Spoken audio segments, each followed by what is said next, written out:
क्योंकि नंदी केवल शिव के शक्ति का रूप नहीं, वो शिव के प्रेम का भी रूप है। शिव ने दुनिया को बताया कि नंदी का अस्तित्व शिव की तरह ही अनादि और अनंत है।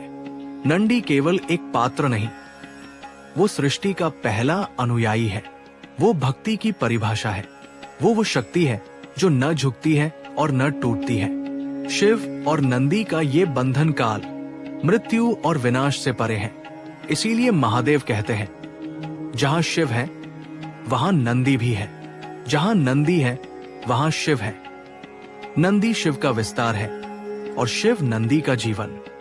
यही वो दिव्य रूपांतरण था जिसने नंदी को ब्रह्मांड में एक अद्वितीय स्थान दिया। ये वो क्षण था जब भक्त भगवान बन गया और भगवान भक्त से प्रेम करने लगे।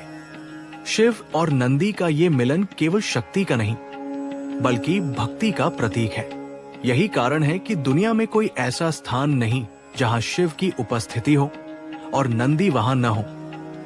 यही नंदी की महिमा है, यही शिव की कृपा है और यही वो अनंत रहस्य है जिसने नंदी को सृष्टि का पहला शिष्य, पहला भक्त और पहला गण बना दिया।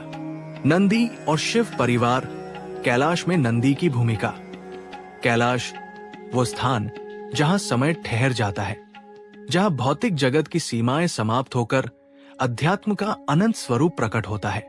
वहीं बर्फ की धवल चादरों के बीच, हिमालय के गर्भ में, आकाश से भी उच्च और महासागरों से भी गहरा वो जगत था जहां भगवान शिव निवास करते थे। लेकिन शिव का कैलाश मात्र एक पर्वत या देवताओं का महल नहीं था। वो स्वयं वैराग्य और प्रेम का मिलन था, जहां हर कण में तप की ध्वनि गूंजती थी और हर हवा का झोंका महाकाल की उपस्थिति को महसूस कराता था। और इस दिव्य लोक का सर्वोच्च प्रहरी, सर्वोच्च सेवक और शिव के हृदय का अंश था नंदी। नंदी जो वहां केवल एक वाहन नहीं, बल्कि कर्तव्य, समर्पण और भक्ति का जीवित स्वरूप थे। कालांतर में जब माता पार्वती कैलाश पहुंची तो वहां नंदी की भूमिका और अधिक महत्वपूर्ण हुई। कैलाश केवल शिव का ही नहीं, बल्कि पार्वती, गणों, योगियों, सिद्धों और अनगिनत दिव्य प्राणियों का भी निवास स्थल बना। और इस विराट शिव परिवार का केंद्रीय स्तंभ नंदी बन गए। नंदी का हर दिन एक ही ध्येय में बंधा था, शिव की सेवा।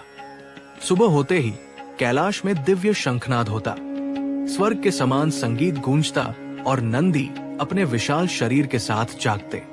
हिम शिखर से गिरती हवाएं उनकी देह को छूती, जैसे